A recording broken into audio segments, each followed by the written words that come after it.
Bonsoir à toutes et à tous, bienvenue dans ce nouveau webinaire Grands Espaces dédié au réveillon polaire. Alors avant de débuter, comme d'habitude, je vais laisser le temps à tous les participants d'arriver tranquillement sur le live. Donc pour rappel, vous pouvez poser toutes vos questions via le chat, donc dans la petite barre en bas à droite de votre écran. Vous pouvez poser donc toutes les questions auxquelles nous répondrons à la fin de ce webinaire. Donc tout d'abord, je vais commencer par présenter les intervenants de ce soir, que vous connaissez sans doute bien, avec qui vous êtes peut-être même déjà partis à bord de nos bateaux ou lors de nos circuits. Donc déjà Christian Kempf, président et fondateur de Grands Espaces, qui parcourt l'Arctique depuis plus de 50 ans, d'abord en tant qu'explorateur et scientifique, puis en tant que chef d'expédition à bord de croisières polaires. Il est aussi auteur de nombreux ouvrages polaires qui font autorité dans ce milieu. Donc Christian, ce soir, nous parlera du réveillon Grands Espaces au Québec, donc dans l'ambiance feutrée des neiges canadiennes avec les traîneaux ou encore les chansonniers québécois. Nous avons aussi ce soir Sarah Galtier, donc conseillère voyage et directrice de croisière à bord de nos navires depuis plus de 4 ans maintenant. Donc en plus de ses missions à la réservation, Sarah écrit régulièrement des recommandations littéraires pour Grands Espaces sur des ouvrages islandais ou plus généralement liés au monde polaire. Sarah nous présentera d'ailleurs le réveillon en Islande, auquel elle a participé cette année. Donc l'Islande, cette île de feu et de glace.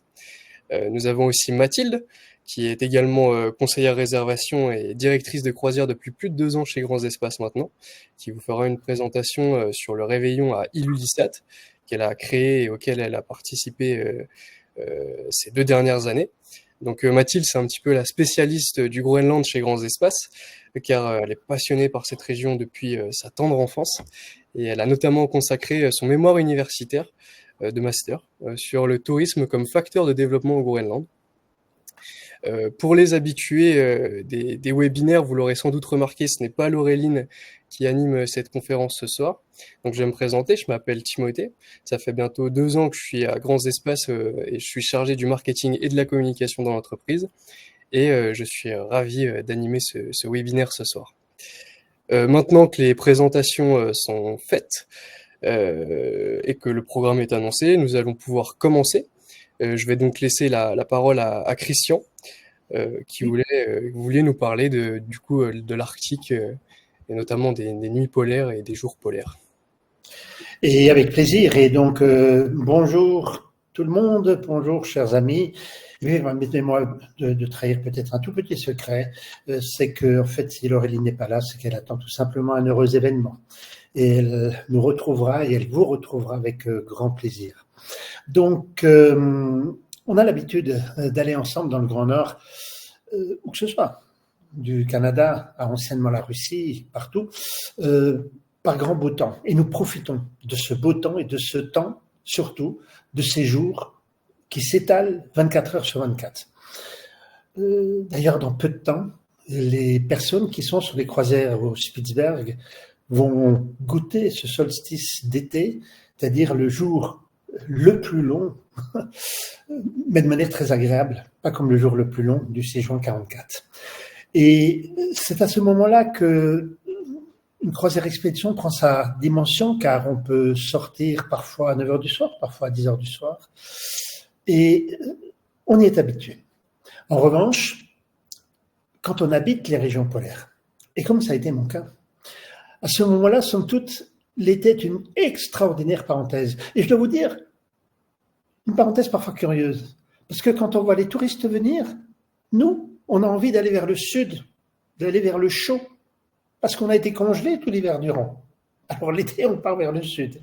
À Longyearbyen, par exemple, si vous avez l'œil sagace, c'est la pensée un peu rapide, vous vous rendrez compte que ce sont souvent des saisonniers qui sont là. Mais les patrons, comme on dit, sont partis au sud, tout simplement. C'est l'hiver que la vie se fait dans les régions polaires. L'hiver, il dure d'octobre à mars. Ce sont 6 mois où l'activité est à son maximum. Ce sont 6 mois où le tourisme est quasiment absent et où la vérité de ces régions polaires s'exprime pleinement, dans la nuit polaire. Cette nuit polaire qui, en dehors de la vie que l'on peut voir à ces moments-là, nous amène aussi le spectacle, évidemment, des aurores boréales. Oh, chose presque normale pour les gens du Nord, phénomène extraordinaire pour nous autres, mais ces aurores boréales vont nous accompagner lors de ces réveillons polaires, sauf au Québec, à moins que au Québec, nous n'ayons la chance de voir ce qu'on a vu en France ces derniers temps, avec les activités solaires particulièrement importantes, c'est-à-dire des réveillons qui descendent très bas en latitude. Mais a priori, ce ne sera qu'en Islande et au Groenland surtout que l'on verra des aurores boréales. Mais elles sont là. Et enfin, pour les peuples du Nord, alors, que ce soit des habitants de la région de Tromsø ou d'Ilulissat, ou que ce soit des peuples nomades, chasseurs ou autres, l'hiver, il faut casser cette noire et ces lueurs qui sont belles, mais il faut faire la fête. Et c'est pour ça que la fête institutionnelle du 1er de l'an, il y a d'autres fêtes. La fête de la lumière, la fête de décembre, la fête de la mi-janvier, etc. Mais bon, peu importe. Mais le réveillon du Nouvel An est l'occasion d'une fête extraordinaire. Je vais vous donner un seul exemple qui vient de Groenland. Nous étions au Groenland, nous étions le 31 décembre et nous étions dans l'hôtel en train de nous préparer pour monter au dernier étage de l'hôtel quand tout d'un coup, regardant par la fenêtre, je vois des sirènes de pompiers. Et je me dis, ça c'est pas bien. Vraiment, un incendie d'abord, c'est pas bien. Et ensuite, en plus, le 31, c'est pas pratique, je dirais. J'ai vu les gendarmes sur leurs quads et leurs scooters des neiges avec les gyrophares bleus. J'ai vu d'autres voitures de pompiers et qui toutes venaient vers l'hôtel. Du coup, j'avais presque envie de téléphoner à la réception pour demander qu'est-ce qui se passe. Et en fait, non. Ils venaient simplement, tout gyrophare allumé, toute sirène hurlante, faire la fête. Et ils ont lancé un feu d'artifice autour de l'hôtel. C'est ça. C'est ça, cette sensation et ces fêtes indispensables pour casser cette nuit polaire. Alors évidemment, ça nous a amené à réfléchir l'idée de vous emmener non seulement en été dans le Grand Nord, mais aussi en plein hiver. Alors, où vous emmener? Alors, il y a 3 limites à cela. D'abord, on ne va pas vous emmener par du moins 50. Ça, c'est pas bien. Ça peut être dangereux même. Même si à l'époque de la Russie, qui existe toujours, mais à l'époque où nous pouvions aller en Russie, nous avons quand même fait des voyages dans le triangle du froid par moins 62,5 degrés et tout le monde est revenu. Hein. Mais c'était un peu bizarre. Voilà. Non, on va d'abord aller vers des températures qui sont négatives, évidemment, mais pas trop. L'Islande est tempérée, donc ça va, autour de 0, moins 5 degrés. Le Groenland ouest est également relativement tempéré, c'est du moins 5 à moins 20, grand maximum. Et le Québec, lui, en revanche, tout en étant plus bas en latitude, en principe plus chaud, mais prend ses dépressions d'est et il peut faire très froid au Québec. Hein, je dois le dire, on peut avoir un petit... D'ailleurs, le dernier réveillon qu'on a organisé, on a eu un petit moins 26 sympathique. Sinon, il peut aussi faire plus 1, plus 2. Voilà. Donc, néanmoins, ce ne sont pas des températures extrêmes. On est toujours bien protégé. La deuxième caractéristique de nos réveillons, c'est que nous avons chaque fois des endroits où les avions peuvent arriver, où un aéroport n'est pas loin. Et aussi, il y a des hôtels confortables. Et enfin, la troisième limite, parce que nous autres, nous aimons quand même voir des aurores boréales, nous n'allons pas au Spitzberg, nous n'allons pas au nord du Groenland, parce que ces régions sont en dehors de ce qu'on appelle dans le jargon technique l'arc auroral, c'est-à-dire l'endroit où les aurores boréales sont les plus régulières, les plus spectaculaires, et qui se situent globalement autour du cercle polaire arctique, c'est-à-dire à environ 66 degrés nord, la région de Tromsø, la région d'Ilulissat. Donc, ces 3 choses, les conditions pratiques de froid, le fait de pouvoir aller dans des régions très lointaines en hiver, donc la nécessité de pistes d'avion, et puis enfin, la présence d'aurores boréales nous a amené à sélectionner 3 réveillons, donc l'un en Islande, qui est certainement le réveillon, qui est classé comme l'un des réveillons les plus extraordinaires du monde. Ilulissat, qui est pour moi le réveillon de coup de cœur. Et puis enfin le Québec, où j'aurais bien envie de vous emmener, car les personnes que j'ai déjà emmenées chez nos cousins d'Amérique reviennent les yeux émerveillés, parce que c'est un réveillon qui pétille avec des impressions très différentes. Et je voudrais maintenant laisser à Timothée de nouveau, notre chef d'orchestre pour ce soir, l'occasion de nous répartir les paroles. Eh bien, merci Christian. Je vais donc laisser la parole à Mathilde qui va nous faire la présentation du réveillon à Ilulissat au Groenland. Bonjour à tous, donc moi c'est Mathilde, je suis une grande passionnée du Groenland et j'organise depuis maintenant 3 ans ce réveillon à Ilulissat. Donc pour commencer, le Groenland c'est une terre d'une beauté extraordinaire, c'est une terre de glace extrêmement riche, tant en termes de paysages que d'histoire polaire et de culture ancestrale. C'est un grand pays, un pays de plus de 2 millions de kilomètres carrés et qui en fait donc la plus grande île du monde. En ce qui concerne la vie économique, elle s'accroche notamment à sa côte ouest. C'est la plus habitée avec environ 55 000 habitants, répartis en une centaine de communautés. Donc, ça en fait le cœur économique du pays. Et parmi ces nombreuses localités du Groenland, il y a Ilulissat, et qui se distingue particulièrement par son importance culturelle, mais aussi naturelle. Donc, Ilulissat est connu pour sa riche culture inuite, pour ses paysages, mais aussi pour ses icebergs. Et d'ailleurs, le nom Ilulissat signifie iceberg en groenlandais. Et honnêtement, ça reflète parfaitement la majesté des icebergs géants visibles depuis la ville. Et donc, nous, on vous propose ce réveillon à Ilulissat, car bien sûr, il y a des paysages extraordinaires, mais la ville est aussi un mélange fascinant entre tradition et modernité. Et comme vous l'a dit Christian, on fait ce voyage donc, en hiver, pendant l'hiver polaire, pendant la nuit polaire. Donc il y aura un côté festif à ce voyage avec cette soirée magnifique du réveillon, mais on veut aussi et surtout vous montrer le Groenland pendant cette nuit polaire, vous montrer comment vivent les Groenlandais à cette période hivernale, parce que pour les Groenlandais, cette nuit polaire, c'est bien plus qu'un phénomène naturel, c'est une période de chaleur humaine, une période de convivialité. C'est une saison de regroupement familial, de renforcement des liens communautaires. Et les Groenlandais, justement, profitent de cette période pour se retrouver et perpétuer ces traditions. Et il y a également un autre fait, c'est qu'il fait un petit peu jour. Donc, il fait jour de 11h à 14h30. Ce n'est pas le grand jour, mais c'est comme une période de crépuscule polaire. Et ça crée une ambiance magique où on a des lumières un peu bleues, un petit peu violettes, qui reflètent sur la neige, sur les glaces. Et honnêtement, ça rajoute une dimension féerique à l'environnement. Donc, avant de vous parler du programme, j'aimerais vous parler un petit peu du contexte groenlandais, parce qu'on va au Groenland, à Ilulissat, c'est des territoires reculés, très éloignés en Arctique, et ils n'ont pas du tout la même façon de vivre que nous. Ils vivent vraiment au jour le jour. Et donc, quand je vous dis que l'on est en immersion dans ce voyage à Ilulissat, c'est dans tous les sens du terme, et c'est aussi dans le sens organisationnel. On va vraiment composer avec leur façon de faire, leur façon de vivre.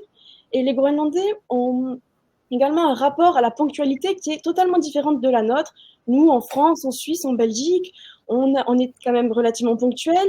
Par exemple, si on a un rendez-vous à 10h, on est présent à 10h. Si on a un empêchement, on prévient. Les Groenlandais, c'est totalement différent. Ils n'ont pas ce rapport à la ponctualité comme la nôtre. Eux, ils vivent en fonction de la nature, de la météo, en fonction de leur envie du moment, leur envie du jour. Et par exemple, je vais vous raconter une petite anecdote. L'année dernière, à Ilulissat, au Réveillon, on avait un rendez-vous à 10h dans une petite boutique de souvenirs qui devait ouvrir seulement pour nous de 10h à 11h le 30 décembre. Donc, la veille, j'avais bien écrit à la dame pour qu'elle me confirme que tout était bon. Bon, d'accord, elle m'avait dit oui. Et donc, on arrive avec tous les passagers à 10h devant cette petite boutique de souvenirs. Puis, il n'y avait personne. On attend 5 minutes, 10 minutes, 15 minutes, 20 minutes. Puis, c'est pas grave, on part faire un magnifique tour de ville.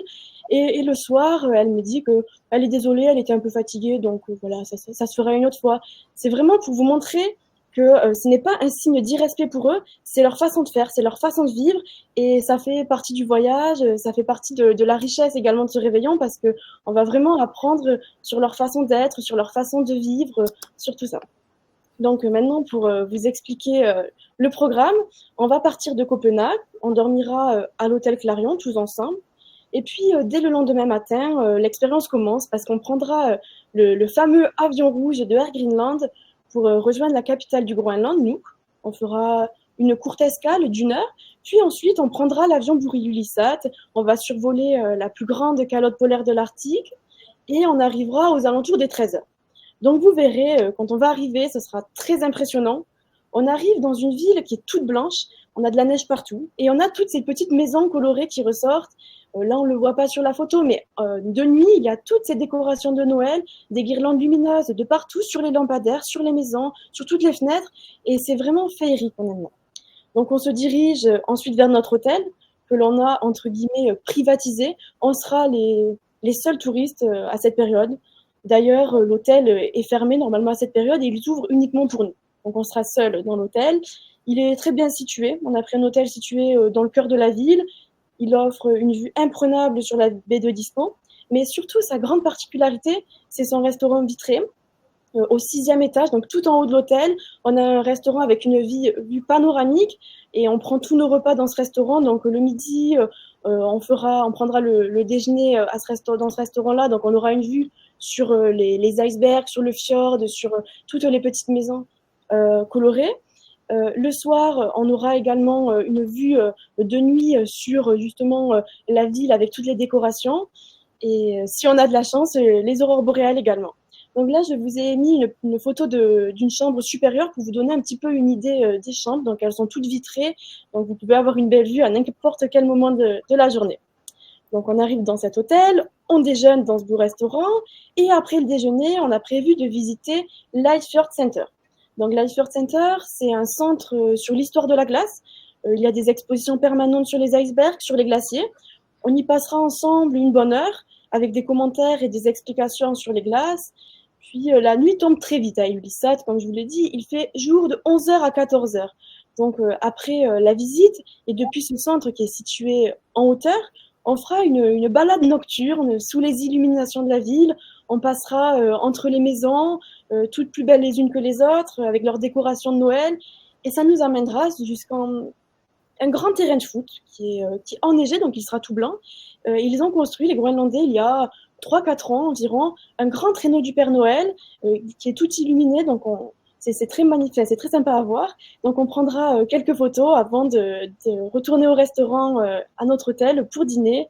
Et puis on espère voir nos premières aurores boréales. Donc on est dans la capitale des glaces. On a des icebergs dans le fjord. Et donc nous, dans ce réveillon, on veut vous emmener les voir. Donc on fera dès le lendemain matin une excursion en bateau vers les champs d'icebergs géants. Le ciel est rosé, un petit peu violet, vous verrez. Il fait très froid à cette période-là. On est aux alentours, notamment pour cette excursion en bateau, des moins 20 degrés.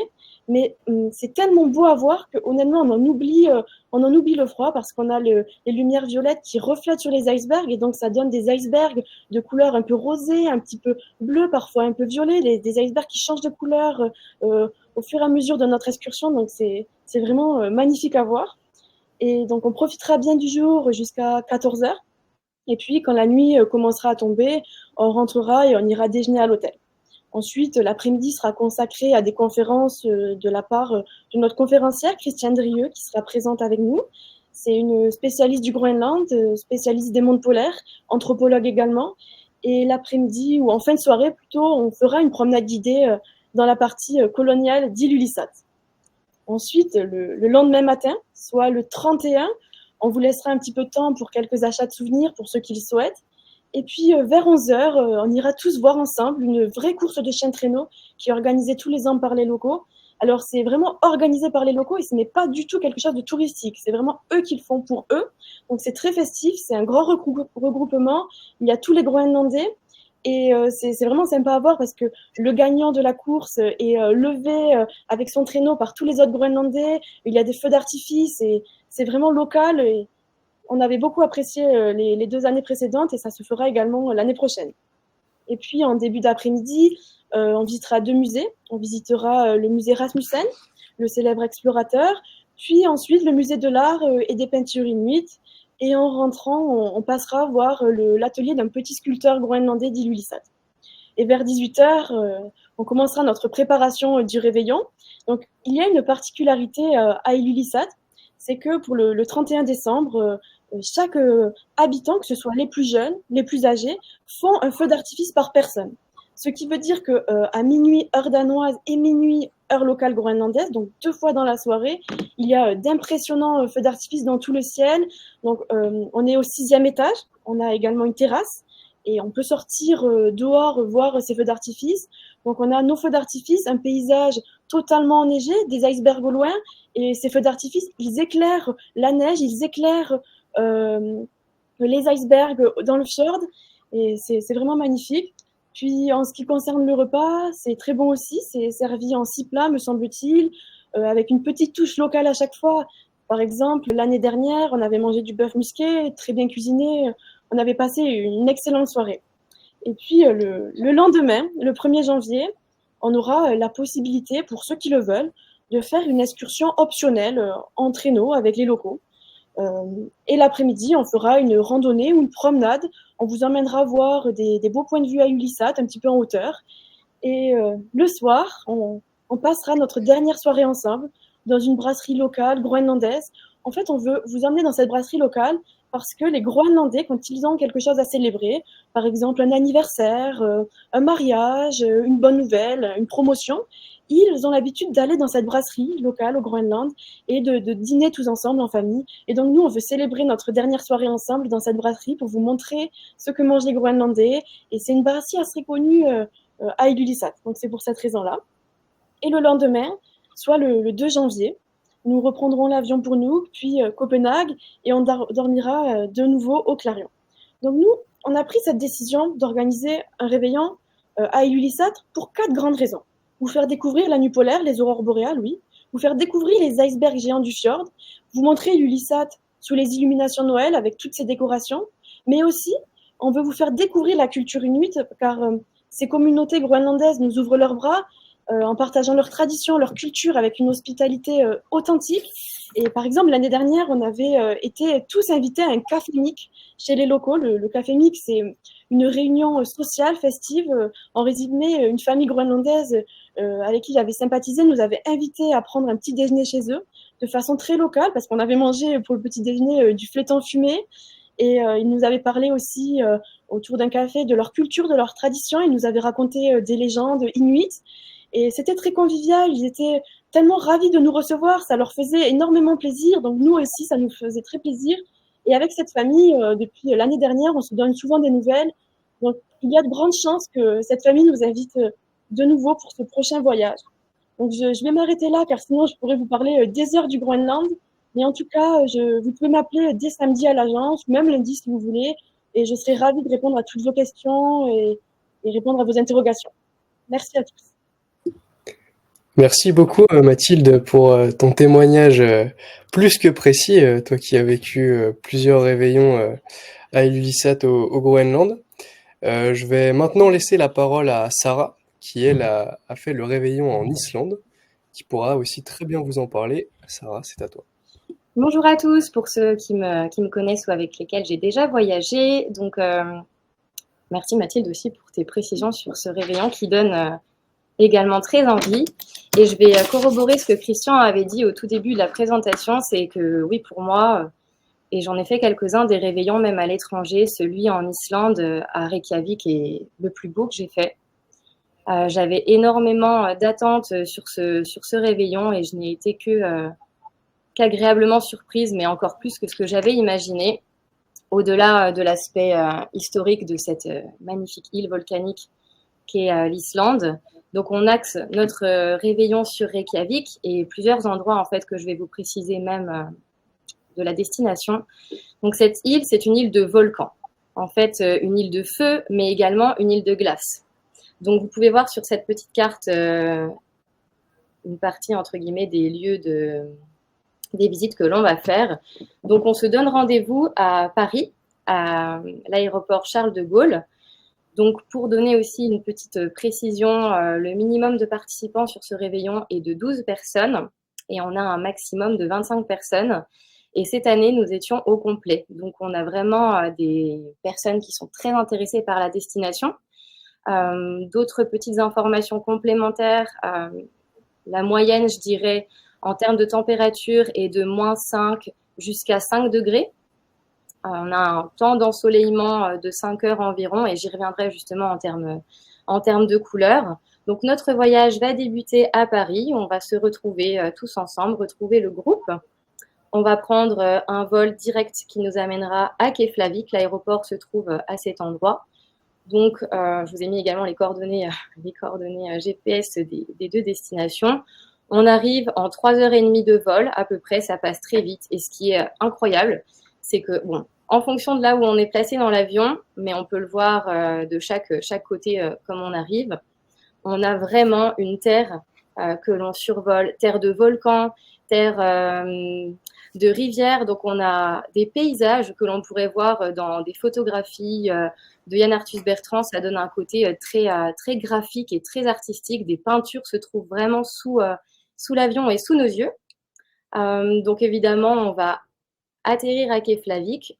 L'articulation de notre voyage, je dirais, se fera en bus, c'est-à-dire qu'on va faire énormément de kilomètres pour voir le maximum de choses. C'est l'objectif vraiment, mais comme la majorité des voyages de grands espaces, c'est vous en montrer le plus possible et vous permettre d'accéder à la destination par la culture, par les paysages, par l'histoire. Et donc, grâce à ce bus, on va pouvoir maximiser les observations. Donc, on va prendre pour la première fois notre bus avec un chauffeur islandais, donc qui va venir justement accompagner le guide qui sera présent sur ce voyage. Cette année, j'étais justement avec Rémi, qui a exercé avec brio son rôle de guide en nous donnant énormément d'informations. Donc, on va se rendre, on arrivera en fin d'après-midi, donc il fera déjà nuit, à Reykjavik, que l'on voit sur la carte. Puis, on va poser nos affaires tranquillement à l'hôtel, un hôtel qui est à proximité du port, justement, de Reykjavik. Et je reviendrai un petit peu sur le port et tout ce qui se passe dans le centre-ville. Poser nos affaires tranquillement. Puis, il sera l'heure de prendre le chemin du restaurant. Donc, également, j'insiste sur ce point, on change pour chaque repas de restaurant. Au fur et à mesure des différents points d'intérêt, on va tester la culture, la gastronomie islandaise qui est composée évidemment de moutons, de poissons. Donc, ça sera l'occasion de goûter ce pays par l'art de sa table pour le premier soir. Bon, évidemment, comme on partage des moments toujours de convivialité, c'est difficile d'aller se coucher, mais il le faut quand même parce que ce voyage a aussi la particularité d'être riche, dense, comme il est court en jours. Donc, en fait, on va profiter à 100% de tout ce qui est à faire dans la destination. Et les matins sont tôt, en fait, pour accéder justement au site, comme je vous disais, peu d'ensoleillement. Donc, on va avoir, avant le lever du soleil, des magnifiques lueurs, des couleurs qui sont, enfin, des chamarrés du rose au bleu jusqu'au violet, puis le lever du soleil qui sera dans des tons orangés sublimes. Et pour être sur les sites et faire le constat de ces belles couleurs, il faut se lever assez tôt. Donc, on va se lever quasi aux aurores, un petit peu avant, avec un bon petit déjeuner qui sera toujours dispensé dans le salon-restaurant de l'hôtel, avec une vue également sur le port, comme je le disais. Donc, on va axer, oui, le voyage autour de, je dirais, trois choses. Reykjavik, donc, qui est la capitale du pays, évidemment. Reykjavik et diverses activités qu'on appelle la baie des Fumées. Elle a été fondée en 870 par Ingolfur Arnarson. Donc, je vais essayer de ne pas trop écorcher certains noms islandais parce que ça n'est pas forcément facile. Donc, c'était en fait un viking qui venait des fjords de Norvège qui a fondé cette ville-là. On vous parlera aussi d'Éric le Rouge. Donc, l'ère viking, évidemment, est très importante dans ce voyage en Islande. Au cours de ce voyage, on va marcher, cheminer dans cette magnifique ville qui, en plus, sera décorée encore de tout ce qui était là à Noël. Vous avez la vie festive de Reykjavik. Reykjavik, c'est également les contes, les elfes, les trolls. Je ne peux pas rigoler avec ça parce qu'en fait, on en parlait avec notre chauffeur de bus qui est, lui, un fan des trolls et il s'y croit réellement. Il y a même une commune en Islande qui a justement, dont le maire, entre guillemets, a créé ces ronds-points. Sur ces ronds-points, en fait, on lui a demandé, mais comme il y fait froid tout le temps et qu'il n'y a quasi pas d'herbe en Islande, pourquoi mettre de l'herbe sur ces ronds-points-là? Et en fait, le chauffeur de bus m'a répondu très sincèrement, le maire a fait ça tout simplement pour que les trolls puissent se reposer avec toute maintenant cette circulation, les bus, les voitures, trop de bruit, et bien en fait on a fait justement ce petit rond-point pour les trolls. Donc en fait c'est vraiment pour vous dire que l'Islande c'est une terre de feu, de glace, c'est également une terre d'histoire, de contes, légendes, trolls, elfes, en fonction, enfin voilà, on va vous raconter des légendes, c'est également pour ça que les voyages en bus sont très intéressants. On aura des conférences qui seront dispensées par le guide accompagnant, également des lectures sur des histoires de trolls, sur des histoires islandaises. Et c'est vraiment également très intéressant d'avoir ce chauffeur de bus-là islandais qui va faire un jeu de ping-pong avec le guide en parlant d'anecdotes, en illustrant finalement les paysages. Donc là, ce que je peux dire sur Reykjavik, c'est une ville d'histoire, une ville évidemment peuplée d'Islandais, donc c'est toujours très intéressant de pouvoir marcher dans le centre-ville, de découvrir les différentes bâtisses, des bâtisses d'histoire, des bâtisses également, je pense notamment à une magnifique cathédrale, donc c'est une cathédrale luthérienne qui s'appelle, alors vous m'excuserez encore de la prononciation, mais je crois que c'est quelque chose comme Hallgrímskirkja, qui est une donc église avec une forme magnifique qui fait penser un peu à gothique, aux orgues de basalte. Enfin, c'est très beau. Et elle est illuminée. On la voit en plus au coucher du soleil avec les cloches qui viennent donner un côté très dramatique en fait et qui va très bien à l'Islande, l'histoire. Et donc ce type de bâtiment que notre guide fera parler histoire, politique également, parce que l'Islande est riche de politique et riche de beaucoup de faits en collaboration, je dirais, avec le reste du monde. Donc c'est une île, certes, île de feu, de glace, île volcanique, mais également une île d'histoire que l'on va s'employer à faire parler pour vous durant le temps où on va faire ce voyage à vos côtés. Reykjavik pour l'axe principal, mais on va également aller dans le cercle d'or qui se trouve au nord-ouest de Reykjavik. Je dirais qu'on axe cela autour de 3 sites naturels. Þingvellir, le Parlement national y a été fondé en 930, donc encore une fois, comme je vous l'expliquais, les journées sont denses. Il y a plusieurs points d'observation. Au fur et à mesure de ces différents points d'observation, on va avoir également des stops qui seront faits en bus. Donc, s'il y a une belle couleur ou s'il y a quelque chose de notable, d'intéressant, on va, comme l'ensemble des voyages grands espaces, d'ailleurs, je le rappelle, changer notre programme si c'est à l'avantage finalement de nos passagers, et c'est le cas. Donc, ce qui fait finalement la souplesse aussi de ce voyage, c'est le bus que l'on peut arrêter, que l'on peut détourner s'il y a quelque chose à faire. Mais sur l'ensemble des activités dont je vais vous parler, des observations, il y a toujours un lever qui se fait assez tôt, toujours dans votre intérêt pour les couleurs. Et pour les sites d'observation, comme je vous parlais là de Þingvellir, c'est là où je veux en venir, ce site d'intérêt, on arrive vraiment en fait au lever du soleil. Donc il y a évidemment de la glace, de la neige, les lumières du soleil qui viennent juste ourler cet amas neigeux dans lequel on va marcher. Je reviendrai aussi après sur le matériel à emporter. Il n'y a pas forcément grand-chose, mais des éléments qui sont quand même essentiels et qui peuvent, le cas échéant, ne pas prendre trop de place et vous faciliter la vie sur le moment. Donc ce premier site, Þingvellir, de la neige, on arrive, c'est également le lieu où les Islandais acceptèrent la suzeraineté norvégienne en 1262. Donc un site naturel, mais dans lequel vient s'imbriquer finalement l'histoire, mais également la politique. Donc on va marcher au fur et à mesure parce qu'il y a un chemin pour cette excursion. Ça durera quelques heures. On va évidemment avoir le temps de faire des photos parce que ça mérite de faire des photos, ça mérite juste de prendre chaque moment de la journée en cliché pour voir les différentes tonalités, les couleurs, les ambiances. Première activité, on reprend notre bus. On va aller vers Geysir. Donc, comme son nom l'indique, c'est un site géothermique où on pourra observer plusieurs geysers. Donc, ce sont des geysers que l'on va voir dans un champ de lave. Et ce que j'ai trouvé magnifique pour l'ensemble de ces activités pour le réveillon, c'est qu'en fait, l'Islande, c'est une terre assez, je vais dire, oui, volcanique, ça, c'est évident, mais généralement une terre que l'on ne voit pas forcément quand nous, on le visite au mois de mai, parce qu'on a également un autre voyage qui est organisé en Islande, le Grand Tour d'Islande. Mais à cette période-là, en mai, en l'occurrence, on n'a pas forcément la neige.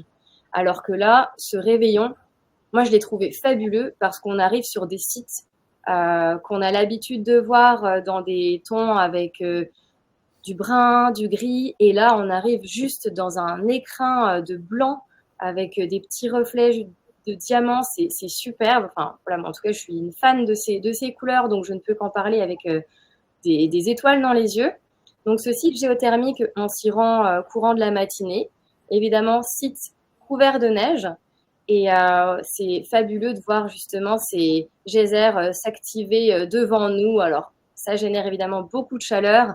À prendre en photo, c'est génial. Et ça peut aussi surprendre. On a eu quelques scènes justement où il y a eu pas mal de vidéos et de photos ratées parce qu'on sait que ça va arriver.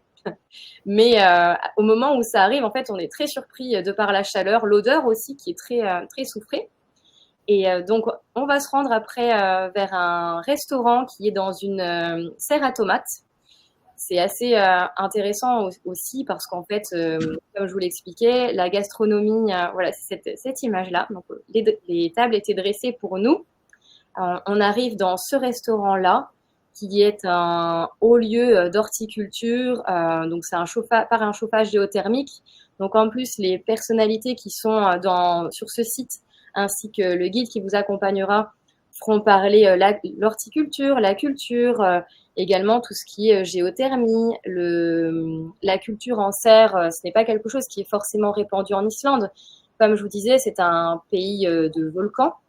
Donc, pays de volcans dit également peu de culture, ou alors bon, le sol est très bien et propice, le terreau va être génial pour pouvoir planter des fruits, des légumes. Mais comme il y a quand même une forte activité géothermique et également volcanique, vous n'avez pas la garantie de retrouver votre culture quand vous souhaitez la récolter.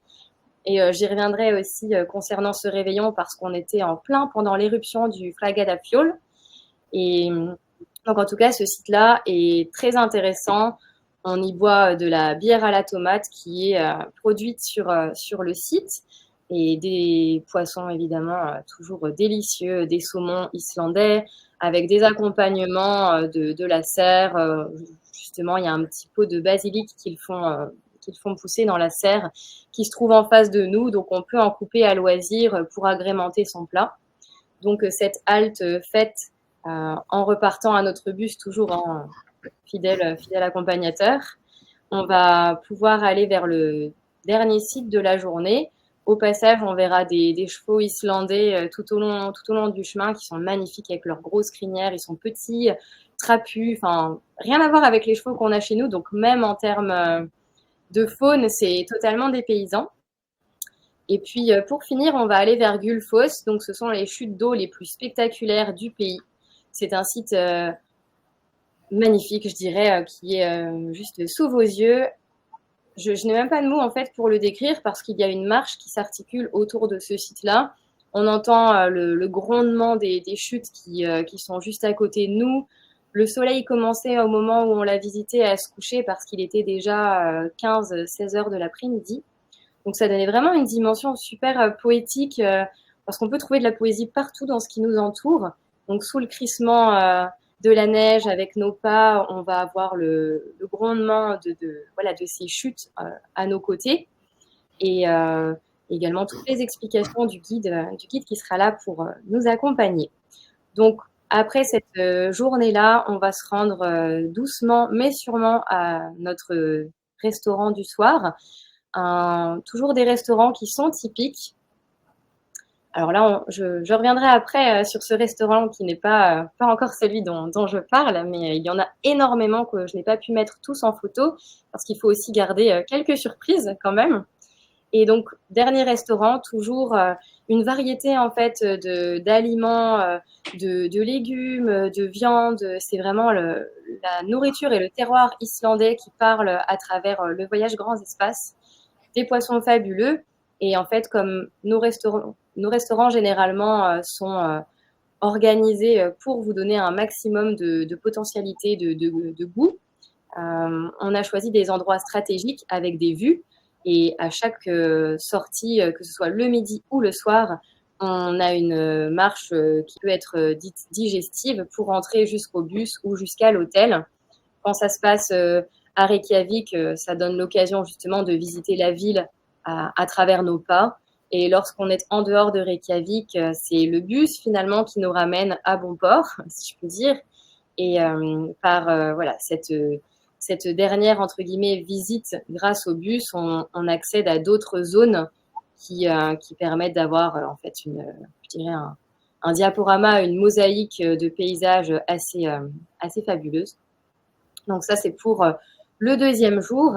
Et le troisième jour, on va aller dans le sud-ouest de l'île, la presqu'île de Reykjanes. Alors la presqu'île de Reykjanes, je pense que vous en avez entendu parler sans même le savoir. C'est là où a eu lieu l'éruption volcanique, où est basé initialement de toute façon le Fragalafiol, le volcan qui est entré en éruption en 2021. 2021, voyage que l'on avait organisé justement parce que Grands Espaces aime quand même organiser ses voyages, certes, longtemps en avance. Mais quand on a saisi l'occasion en 2021 de cette éruption volcanique pour faire des voyages vraiment type éruption. Donc, c'était des voyages qui ont été organisés quelques semaines en amont avec une potentialisation d'observation assez incroyable. Et on a utilisé finalement cet événement-là naturel pour permettre à nos voyageurs Grands Espaces de découvrir un voyage que nous n'avaient jamais vu et participer finalement en toute sécurité évidemment, mais accompagner, je dirais, l'éruption finalement de ce volcan. Donc les couleurs étaient superbes. On a été plusieurs finalement du bureau Grands Espaces à pouvoir accompagner et observer cette éruption. Énormément de chance évidemment.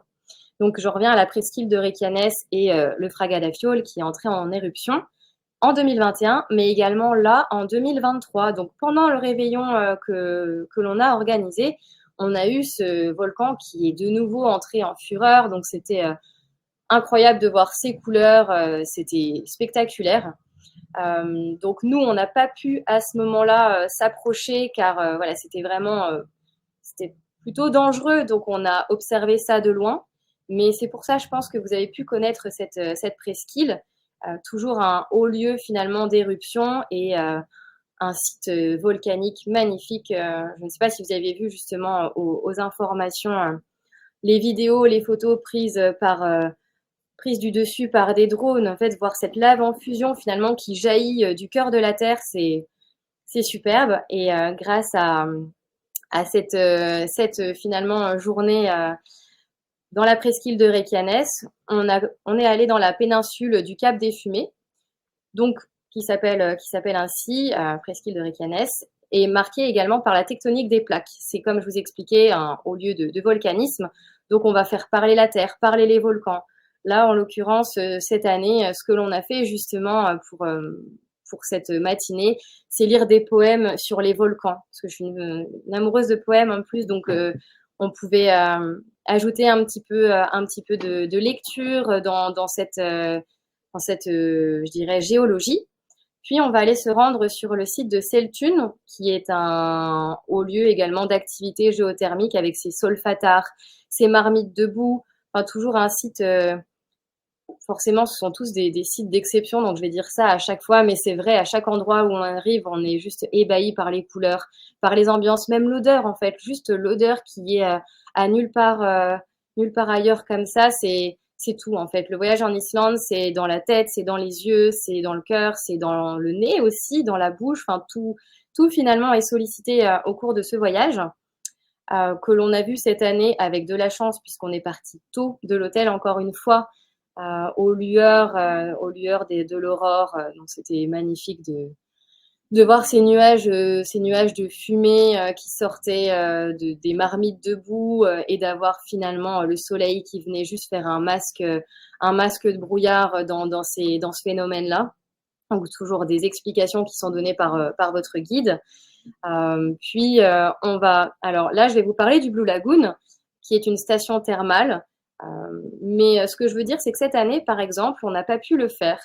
Donc, à la place, on a fait une randonnée en haut d'un cratère, ce qui était juste donc pas prévu au programme. Hein. On a été obligé voilà, de faire preuve de flexibilité et d'imagination pour pouvoir pallier à cette activité. Mais honnêtement, je pense que c'est un plus, cette activité, mais ça n'a pas manqué parce qu'on a fait une marche incroyable au sommet d'un cratère avec des vents, avec de la neige, une vue imprenable sur cette presqu'île.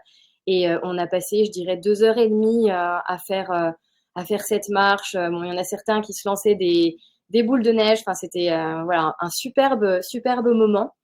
Mais en temps normal, quand il n'y a pas d'éruption au moment où on vient, on propose une activité au Blue Lagoon. Donc, comme je le disais, c'est un site, une station thermale où vous allez avoir des paysages de lave, de neige, de l'eau cristalline. C'est l'occasion de vous baigner. C'est une eau qui est riche en silice de par son positionnement, riche en silice et en sels minéraux. Et à cette occasion, en fait, vous allez pouvoir vous baigner dans une eau à 30-40 degrés. Le contraste est saisissant quand vous avez 0 degré à l'extérieur, que vous sortez à l'extérieur en maillot de bain un petit peu frais quand même. Et vous allez pénétrer dans ces eaux-là qui sont très chaudes, agréables, super veloutées. En fait, elle a une couleur un petit peu beige, un petit peu crémeuse, l'eau. Et vous avez l'occasion de boire un cocktail justement au bar. Il y a un bar qui est immergé dans l'eau, évidemment, et de vous faire également un masque pour la peau, puisque voilà, finalement le lieu s'y prête. Et ensuite, dans ces différentes excursions à la journée, il y aura plusieurs restaurants qui vous permettront encore une fois de toucher d'un peu plus près la nourriture islandaise. Et je dirais que l'on va finir avec le réveillon à proprement parler du 1er de l'an, du 31 au 1er de l'an. Donc, on a la chance de pouvoir l'organiser dans ce restaurant magnifique, Le Perlan. Le Perlan, c'est la perle vraiment de Reykjavik. C'est un endroit normalement qui n'est pas un restaurant. En fait, il y a des expositions et c'est davantage un bar qu'un restaurant. Mais après avoir pris le temps de vous préparer à l'hôtel, parce qu'on essaie de vous laisser quand même le temps de vous préparer, sachant que les journées sont bien prenantes et que vous n'allez pas forcément venir à votre réveillon avec des moufles, bonnets et autres. Donc, on prend un petit temps à l'hôtel justement pour se préparer, pour arriver, parce que c'est un endroit vraiment magnifique où vous avez l'occasion. En fait, on a une vue panoramique sur l'ensemble de Reykjavik. C'est honnêtement le plus beau nouvel an que j'ai passé. Pourtant, pas avec ma famille et mes amis, mais la famille Grands Espaces que l'on s'était faite pour ces quelques jours.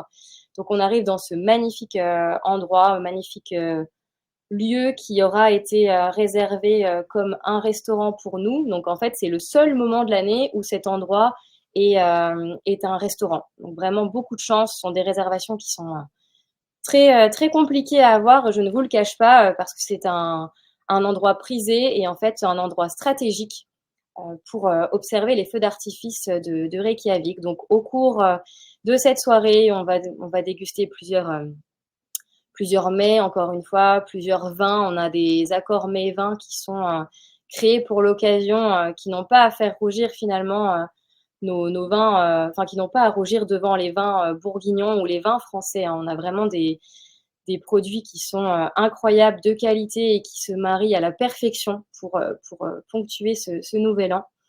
Donc, on va profiter des repas, on va profiter des différentes boissons qui nous seront proposées, toujours dans une ambiance, là vous le voyez de jour, mais les photos que j'avais faites étaient de nuit, mais ne rendaient pas forcément aussi bien, on ne voyait pas aussi bien ce dôme finalement qui donne une vue panoramique. Et au moment je dirais du moment tant attendu, quand on clôt finalement 2024 pour passer, enfin pour nous c'était 23, 24, mais là pour clôturer finalement cette année, on va sortir accompagné d'une coupe de champagne sur le balcon, enfin finalement tout autour de ce dôme, pour avoir une vue panoramique sur Reykjavik, sur ces feux. Là, on les voit en photo, mais je vous montrerai ensuite la vidéo que j'ai faite. Avoir une vue panoramique. Donc, tous ces feux-là qui jalonnent l'ensemble de la ville, c'est incroyable. On ne sait pas où donner de la tête, où regarder. En fait, tous les endroits sont bons à regarder. Donc, pour éviter d'avoir un torticolis, il faut faire le tour de ce dôme. Et également, on a ce qu'on appelle les feux, les Brenna Brenna, des feux qui rappellent un peu ceux que l'on peut avoir, nous, de la Saint-Jean. Donc, vous allez avoir pendant, je dirais, 1 heure et demie, je pense, tous ces feux d'artifice qui vont activer, qui vont occuper la ville de Reykjavik pendant ce passage à l'année suivante, par des lumières, mais également par des sons. C'est un son que je n'ai jamais entendu, et pour vous donner vraiment mon impression, et ce n'est pas une exagération, en fait, quand j'ai eu la chance d'accompagner ce voyage à Reykjavik, il m'avait été décrit par Marielle et Christian comme le plus beau qu'ils avaient fait. Ilulissat aussi est très bien, mais en tout cas le plus beau feu d'artifice observable, et je pense qu'il sera difficile d'en trouver un plus beau que celui-là, plus spectaculaire. Vraiment, c'est 1 heure et demie de feu. En fait, on était comme des enfants à regarder le ciel, à regarder à gauche, à droite. Et donc, je vous remercie de votre attention. Et je vais vous laisser finalement. On va se quitter sur cette présentation de l'Islande avec une vidéo des feux d'artifice. Mais je reviendrai après cette vidéo-là, si Timothée le veut bien, sur l'équipement.